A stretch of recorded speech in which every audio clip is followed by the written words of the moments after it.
So so నేను కొంతమందిని విన్నాను. విజిటింగ్ వీసా పైన అక్కడికెళ్తారు. ఎక్కడో అక్కడ పని చేస్తుంటారు. 6 మంత్స్‌కి ఏదో ఎక్స్‌పైర్ అవుతుంది కదా అది. మళ్ళీ ఇండియాకి వచ్చేస్తారు. మళ్ళీ ఎళ్తారు. మళ్ళీ ఓ 6 మంత్స్ ఉంటారు. మళ్ళీ అటువంటి వాళ్ళు చాలా మంది ఉంటారు. సో వాళ్ళ పరిస్థితి ఏంటి? వాళ్ళని ఇబ్బంది పెడతారు. ఇప్పుడు పెడతారా? ఎయిర్పోర్ట్లో ఇబ్బంది పెడతారు. ఎప్పుడైనా డిపోర్ట్ చేయొచ్చు. అయితే వాటిని ఎక్స్పెడైటెడ్ డిపోర్టేషన్ అంటారు. ఎక్స్పెడైటెడ్ రిమూవల్ ప్రాసెస్ అంటారు డిపోర్టేషన్ కూడా. వాళ్ళని ఇట్లా 3 నెలలు జైల్లో పెట్టరు. 1-2 రోజులు అదే డే పంపించచ్చు, లేదా నెక్స్ట్ డే పంపిస్తారు వాళ్ళని. ఇమీడియట్ అదే ఫ్లైట్ కూడా పంపించచ్చు. వాళ్ళని క్రిమినల్స్గా ట్రీట్ చేయరు. వాళ్ళకు పెద్ద ఇబ్బంది ఉండదు, ఎంబడే పంపిస్తారు. ఎవరైతే ఇల్లీగల్ ఎంటర్ అయినారు అనుకోండి, వాళ్ళకు పంపించడం కష్టమైంది. ఎందుకంటే వాళ్ళ దగ్గర టికెట్స్ అయిన ఉండే కదా. కొన్ని ఇప్పుడు వాటిని కూడా కొన్ని ఎక్స్పెడైటెడ్ రిమూవల్ కింద తీసుకొస్తుండ్రు వాళ్ళు. అయితే ఇందులో కూడా అప్పుడప్పుడు ఏంటంటే వీళ్ళకు డిపోర్టేషన్ ఏమైనా ఉన్నప్పుడు ఏంటంటే వాలంటరీ డిపార్చర్ అని తీసుకోవచ్చు. అరే నాయన నువ్వు వద్దురా నాయన నన్ను డిపోర్ట్ చేయడము, ఓకే నేనే డిపోర్ట్ అవుతా, నన్ను వేసుకుంటా అని చెప్పి మనమే టికెట్ కొనుక్కొని రావచ్చు అన్నట్టు. దానివల్ల చాలా ప్రొవిజన్స్ బెటర్ ఉంటాయి. ఎందుకంటే అప్పుడప్పుడు వాడు చెప్పకూడదు తినపకుంటే పంపిస్తాడు. అప్పుడప్పుడు ఇంకోటి ఏంటంటే మళ్ళా లేటర్ ఆన్ మనం ఏమన్నా వేరే ప్రొవిజన్స్ మీద యూఎస్ పోవడానికి కూడా వాలంటరీ డిపార్చర్ తీసుకుంటే తొందర వస్తుంది. ఇంకోటి ఏంటంటే కొందరు జైళ్ళలో ములుగుతా అంటున్నట్టు. వాళ్ళు నేను ఫైట్ చేస్తా అంటే ఇంకా ములుగుతారు వాళ్ళు అక్కడ. వాళ్ళు కూడా వాలంటరీ డిపార్చర్ చేస్తా అంటే నా అంతలు నేనే నా పైసలు కొనుక్కుంటా అంటే మాత్రం వాళ్ళని కొద్దిగా తొందరగా పంపించే ఛాన్స్ ఉంటుంది. ఇప్పుడు వీసా ఉండి పాస్పోర్ట్ ఉండి వేరే ఏదైనా క్రైమ్లో అక్కడ జైల్లో ఉన్న వాళ్ళు ఉన్నారు, వాళ్ళ పరిస్థితి ఏంటి? అది ఏ క్రైమ్ అన్నది ఇప్పుడు పెట్టి క్రైమ్స్ అని అంటారు. అంటే ఇప్పుడు షాప్ లిఫ్టింగ్ కానీ, తర్వాత డియుఐ కానీ, ఇటువంటి క్రైమ్స్ ఇప్పుడు లిక్కర్ తీసుకొని డ్రైవ్ చేయడం,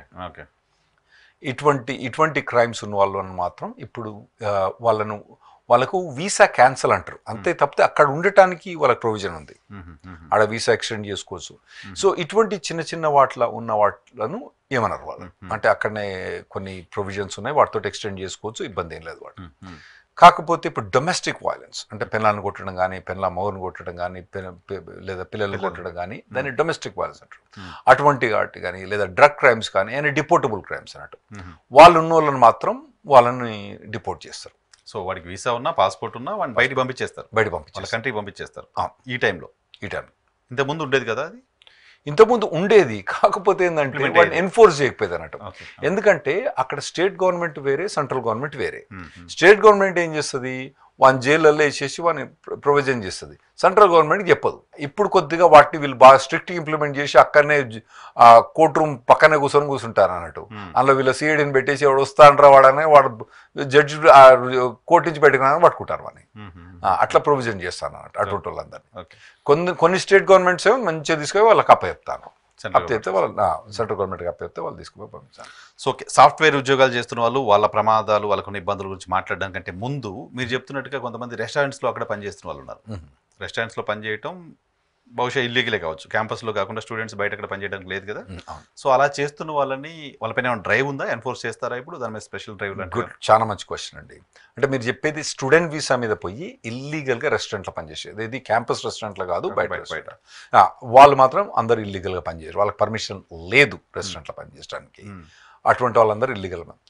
ఇప్పుడు ప్రస్తుతం క్లియర్గా ఇమిగ్రేషన్ అండ్ కస్టమ్ ఎన్ఫోర్స్మెంట్ ఏదైతే జార్ అంటాం మేము, అతని కింగ్ అని అంటాం, కానీ అతను ఏమన్నాడంటే అతని టార్గెట్ వాళ్ళు కాదు అని చెప్పిండు అతను. యాజ్ ఆఫ్ నౌ ముందు ఉంటుంది, ఇప్పుడు మాకు ప్రొవిజన్స్ లేవు.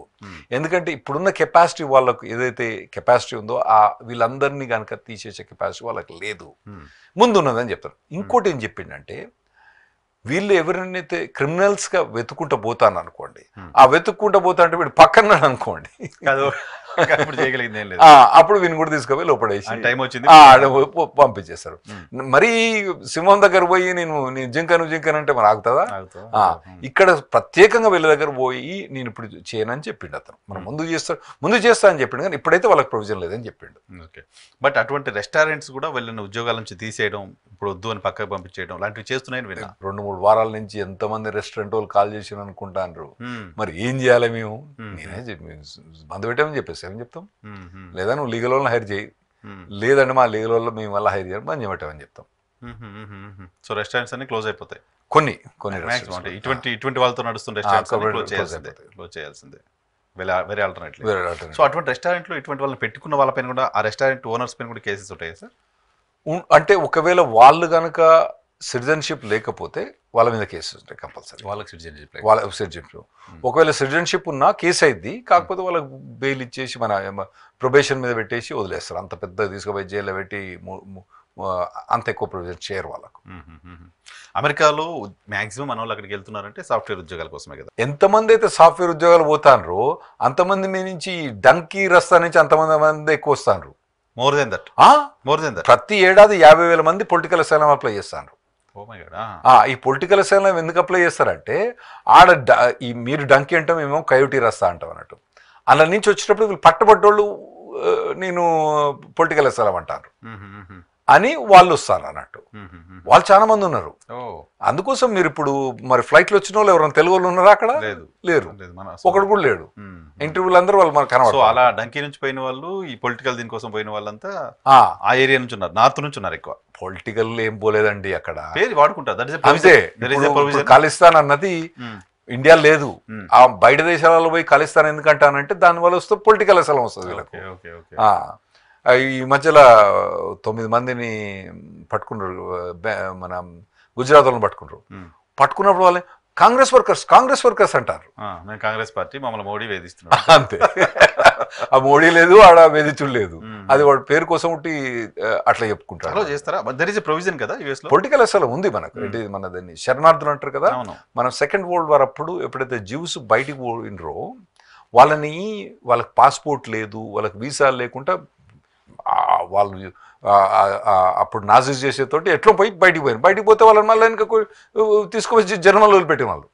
అటువంటి ప్రొవిజన్ ఉండకూడదని శరణార్థులకు ఉండాలని చెప్పి అన్ని కంట్రీస్ సైన్ చేసినాయి. కాకపోతే దాన్ని బాగా యుఎస్లో అబ్జర్వ్ చేసిండ్రు. ఇంతమంది శరణార్థులు అంటే ఏం లేదు, మనకి జాబ్ కోసం వస్తాడు అక్కడికి. ఏమన్నానంటే ఖాళిస్తాన్ అంటాడు. ఖాళిస్తాన్ అనగానే ఏంది, వానికి ఒక 5 ఏళ్ళు 6 ఏళ్ళు 7 ఏళ్ళ దాకా వర్క్ పర్మిట్ వస్తుంది. ఆ తర్వాత వాడు ఖాళిస్తాన్ కాదని ప్రూవ్ అయింది అనుకోని వాడు డిపోటేషన్ ఆర్డర్ వస్తుంది. ఆర్డర్ తీసుకొని వాడు బెయిల్ తీసుకొని ఎక్కడికి వెళ్ళిపోతాడు మళ్ళీ. అచ్చా, కొంతమంది ఉంటారు కాంగ్రెస్ వర్కర్స్ అంటారు. ఇటువంటి వాళ్ళు కాంగ్రెస్ వర్కర్ కారు. వాళ్ళని ఎవరు ఇక్కడ మోదీ పోయి వాళ్ళ కాంగ్రెస్ వర్కర్లు ఏమంటే ఎవడు పడతలేడు అక్కడ. పోయి అన్న తర్వాత వాళ్ళు కూడా అంటారు అన్నట్టు. అయితే ఈ 4-5 ఏళ్ళు లేదా 5-6 ఏళ్ళు వీళ్ళకి వర్క్ పర్మిట్ వస్తుంది కదా, హియరింగ్ పోరు వీళ్ళు. వర్క్ పర్మిట్ వస్తుంది, మంచిగా జల్సా ఎంజాయ్ చేస్తారు. మనోళ్ళు ఏమనుకుంటారు సాఫ్ట్వేర్ వాళ్ళు, అరే వానికేమో వర్క్ పర్మిట్ వచ్చింది, నాకేమో నేను ఓపీటీ ఇవ్వాలి, స్టెమ్ ఎక్స్టెన్షన్ పోవాలి, ఇన్ని పని చేయాలి, గట్టి చాకరీ చేయాలి, వానికి అన్రిస్ట్రిక్షన్ లేదని వీళ్ళు అనుకుంటారు. కాకపోతే అటువంటి తప్పు మార్గాలు అవి, రాంగ్ వే. ఇప్పుడు ట్రంప్ వచ్చి మొత్తం బంద్ చేసిండు. ఏం లేదండి, ఇట్లా సెల్ ఫోన్లో ఇట్లా అప్లికేషన్లో 4 బటన్లు వస్తే మీరు అపాయింట్మెంట్ తీసుకోవచ్చు. అక్కడ తీసుకొని పోయి నేను కాలిస్తానని చెప్పేసి వర్క్ పర్మిట్స్ ఇచ్చారు. అంత అన్యాయం ఉండే. సో వర్క్ పర్మిట్ అలా వచ్చి పొలిటికల్ అసాలి వచ్చిన వాళ్ళతో వాళ్ళకి వర్క్ పర్మిట్ ఇస్తారు. వేరే వాళ్ళని పోషించడం, వాళ్ళని చూసుకోవడం అదంతా ఏముండదు గవర్నమెంట్ వైపు నుంచి. వాళ్ళకి చాలా ఎగ్జామ్షన్స్ ఉన్నాయి ఆ పోషించడంలో కూడా. ఏముంటాయి? వాళ్ళకు మెడికల్ ఫెసిలిటీస్ కానీ, కొందరికి ఫుడ్ స్టాంప్స్ కానీ, అటువంటి అన్ని బెనిఫిట్స్ చాలా ఇస్తా అంటారు. అందుకోసం కదా ఇప్పుడు మా దగ్గర గవర్నమెంట్ మొత్తం కట్ చేస్తా అని చెప్పేది ట్రంప్ అడ్మినిస్ట్రేషన్ మొదలు పెడతాండి, ఇటువంటి ప్రొవిజన్స్ అన్ని తీసేయాలని చెప్పి.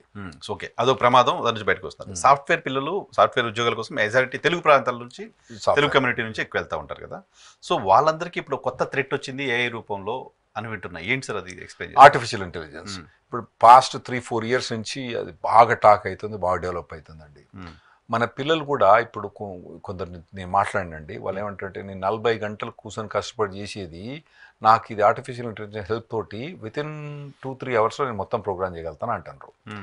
మార్క్ జుకర్బర్గ్ అంటే మనకు ఫేస్బుక్ కానీ ఈ ఇన్స్టాగ్రామ్ ఇటువంటి అన్నిటికీ సీఈఓ ఉన్నాడు కదా, అతను ఏం చెప్పిండంటే కింది లెవెల్ ప్రోగ్రామర్లు అందరూ అవసరం లేదు మాకు అని అంటాడు.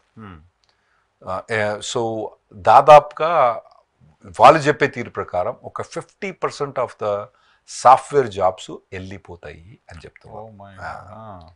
మరి దీనికి ఎట్లా కాన్సిక్వెన్సెస్ ఉంటాయి, ఏముంటాయి అన్నది ఇప్పుడైతే మనకు అనలైజ్ చేయడానికి నాకంత అర్థం కావట్లేదు. ఇప్పుడు మనకు సింపుల్ ఎగ్జాంపుల్ చెప్పాలంటే, మీకు కంప్యూటర్ వచ్చినప్పుడు ఎన్నో జాబులు పోయినాయి. ఎన్ని జాబులు పోయినాయి? అప్పుడు మనకు ట్రావెల్ ఏజెంట్స్ ఉండే, ఎక్కడ పోయినా ట్రావెల్ టికెట్ పోయినప్పుడు ఎయిర్ప్లేన్లో రైల్ టికెట్ పోవాలంటే ఇవ్వాలి, రైల్వే టికెట్ పోవాలంటే అక్కడ పోయి రైల్వే స్టేషన్లో పోయి లేదా ఏజెంట్ పట్టుకొని పోవాలి. ఆ తర్వాత ఏమైంది, మనకు అన్నీ ఆన్లైన్ వచ్చేస్తాయి. ఓకే, సాఫ్ట్వేర్ ఇవన్నీ అప్లికేషన్స్ వచ్చిన తర్వాత ఇదివరకు మనకు అడ్రస్ కావాలంటే ఏంటంటే ఒక మ్యాప్లు పట్టుకొని అడిగి అని పోయేది. ఇప్పుడు ఎట్లున్నది మ్యాపులు, ఎక్కడ లొకేషన్ చేరి ఎట్లా కొట్టగానే అక్కడ వెళ్ళిపోతాను. అట్లా టెక్నాలజీ వచ్చిన తర్వాత కొన్ని జాబులు పోయినాయి, కొన్ని జాబులు ఈజీ అయిపోయినాయి. ఇంకోటి మీకు సింపుల్ ఆర్టిఫిషియల్ ఇంటెలిజెన్స్ తోటి ఏ జాబులు పోతాయని చెప్పాలంటే నెంబర్ 1 జాబ్స్ అంటే డ్రైవర్ జాబ్స్. మా యూఎస్లో డ్రైవర్ జాబ్స్ లేవు. అవునా? టెస్లా వచ్చింది, చాలా తక్కువ కదా. టెస్లా రాకున్నా కూడా మా డ్రైవింగ్ మేము చేసుకుంటాం కదా అక్కడ. ఇప్పుడు మీ మాదిరి మాకు డ్రైవర్స్ ఉంటారు కదా అక్కడ, మేమే డ్రైవ్ చేసుకుంటాం, పెద్ద ఇబ్బంది లేదు. కొత్త సెల్ఫ్ డ్రైవింగ్ వచ్చినా ఏమైనా జాబులు పోయేదేం లేదు. కొందరు డ్రైవర్లు ఉంటారు, లేరని కాదు, చాలా తక్కువ. ఇప్పుడు మీకు ఇక్కడ ఇప్పుడు మొదలు గూగుల్ మ్యాప్స్ వచ్చినప్పుడు ఏమనుకున్నాం, ఎక్కడైనా రాని మన ఇండియాలో మాత్రం గూగుల్ మ్యాప్స్ పనిచేయదు. అసలు ఆ రోడ్ సిస్టమ్ లేదు, ఆ లొకేషన్ లేదు, ఏందన్నారు. ఇప్పుడు ప్రతి ఒక్కడు ఇక్కడ ఇండియాలో ఊర్లో గూగుల్ మ్యాప్స్ పోతుండ్రు. సో ఇప్పుడు మన నెక్స్ట్ ఏంటంటే ఆర్టిఫిషియల్ దీంతో సెల్ఫ్ డ్రైవింగ్ వస్తే మన ఇండియాలో మాత్రం కాదు, అసలు ఇండియాలో వాడిన గూగుల్ మ్యాప్స్ ఇంకెక్కడ వాడరేమో, అంత వాడుతూ ఉంటారు గూగుల్ మ్యాప్స్ ఇక్కడ. అట్లా మనం ఫస్ట్ మనకు అనిపిస్తుంది ఇక్కడ మన దగ్గర మాత్రం రాదు. యాక్చువల్ మన దగ్గరే ఈజీ, ఎందుకంటే మా యూఎస్లో డ్రైవింగ్ చేయడం ఏందండి, మా లైన్లో కూర్చుంటే పోతాం ఆఫీస్కి. అది పెద్ద లేని అక్కడిక్కడ చేంజ్ చేయడం తప్పితే స్కూటర్ వచ్చే ఉంటుందా, మనిషి వచ్చి ఉంటుందా, వాడు రన్నింగ్ వచ్చి ఉంటుందా, కుక్క వచ్చేది ఉంటుందా, పిల్లి వచ్చేది ఉంటుందా, గాడిద వచ్చేది ఏముండదు కదా, చక్కగా వెళ్ళిపోతాం. మీకే చాలా ఈజీ, మీకే స్ట్రెస్ బస్టర్స్ మీకు. సో మీకే తొందర వస్తాయి అటువంటి టెక్నాలజీ. ఏంటండి మీకున్న పేటిఎం, మీకున్న ఈ ఫెసిలిటీస్ మా దగ్గర లేవు. అవునా? డిజిటల్ మనీ డిజిటల్ లేదు మా దగ్గర. ఎక్కడ పోయినా క్రెడిట్ కార్డులు రుద్దుతాం మేము. మీ దగ్గర ఏంటంటే ఇట్లా టక్ వెజిటేబుల్ ఏమైనా సీతపలక పనులు కొండాలంటే పైసలు చూస్తే ఏం సార్ ఇది అంటాడు. అని నేనేమో అమెరికా నుంచి వచ్చినా, మరి నాకేమో ఆ పేటీఎం గీటీఎం లేదురా అంటే వాడు నన్ను ఎట్లా చూస్తాడంటే ఊరో నుంచి వచ్చినట్టే చూస్తాడు వాడు. వానికేం అర్థం, అమెరికా వానికి అర్థం కాదు. దీనికి దగ్గర బెగ్గర్స్ కూడా వాడు ఏ కూరగాయల దుకాణం పోయినా వాడు నన్ను అట్లా చూస్తాడండి. మంచిగా వచ్చినాం, కొత్తగా వచ్చినాం, మంచిగా సీతపలక పనులు తినాలని నేను అనుకుంటే ఆ నన్ను ఎట్లా చూసినట్టు అట్లా చూసిండండి. అట్లా అయిపోయింది. మీ దగ్గర టెక్నాలజీ బాగా ఇంప్రూవ్ అయింది. మీ దగ్గర సెల్ ఫోన్లు కూడా చాలా చాలా చీప్, చాలా ఫస్ట్ వచ్చేసినాయి మీకు. మీకు పేటిఎం అయితే అసలు ఏందండి, ఎక్కడ పోయినా అంతే పేటిఎం లేనిది ఎవరు లేరు. మా దగ్గర పేటిఎం అంటే మాకేందో తెలియదు. అరే ఎక్కడ పోయినా వాడు పైసలు చూడితే నీ ఎక్కడికి రా నాయన అంటాడు పైసలు. సో ఇప్పుడు అమెరికన్ పైసలు కాదు, ఇండియన్ పైసలే. కాదు.